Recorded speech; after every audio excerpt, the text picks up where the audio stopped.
Welcome back to Berlin, Germany, home of the LEC, as we just saw Rogue going on an 8-0 win streak. It's insane. Not only that, they also have the fastest game ever so far, I need to say, though. Joining me is the top laner from RGE Odoamne, and I need to ask you, Odoamne, why are you guys so dominant?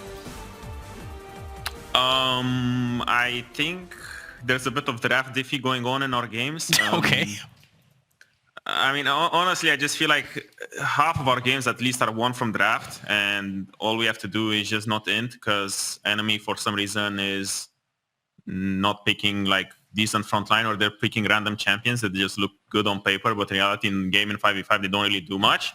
So honestly, I think it's just good culture, solid fundamentals.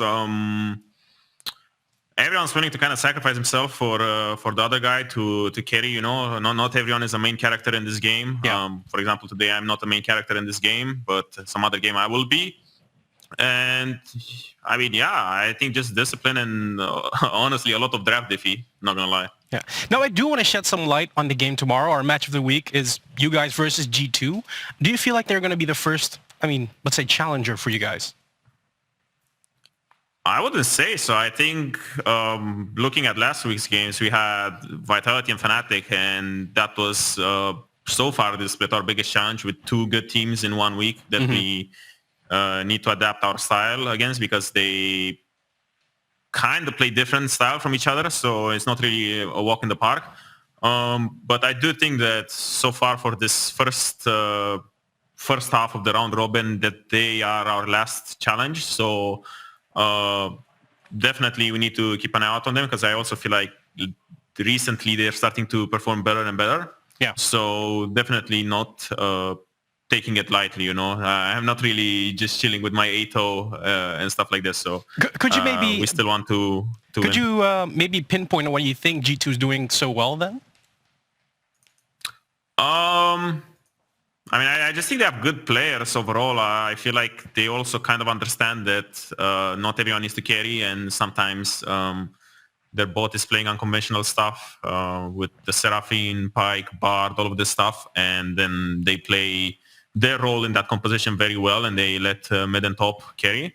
So I feel like they also showcase this sort of discipline where they can adapt in the game more based on draft, what they want to do. And yeah, I mean, I feel like just solid fundamentals so far, and they were faster than other teams to kind of develop a play style somewhat. It's interesting you start about that top lane, about that solo lane, because tomorrow you're facing off Broken Blade. We see G2 maybe as your last challenger, she just said. How do you look at Broken Blade as an opponent? I mean, in the pool of strong laners, I feel like there's me, Broken Blade, Wander, and Alphari. So whoever you put your hand and stick your hand in the pot, everyone's kind of like, you know, the same in a way, where I don't really... I kind of categorize them as like lane dominant and not.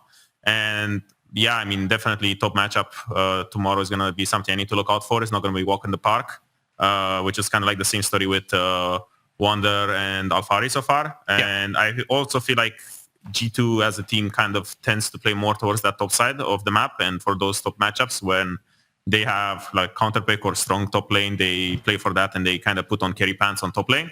So yeah, I mean, definitely it's going to be harder than today, you know, because I feel like for them primarily top lane is a win condition, so I need to and not get complacent about it. Yeah. Odoamne, thank you so much for your insights. Good luck tomorrow, and we are going to head on over to the analyst desk to break down that game.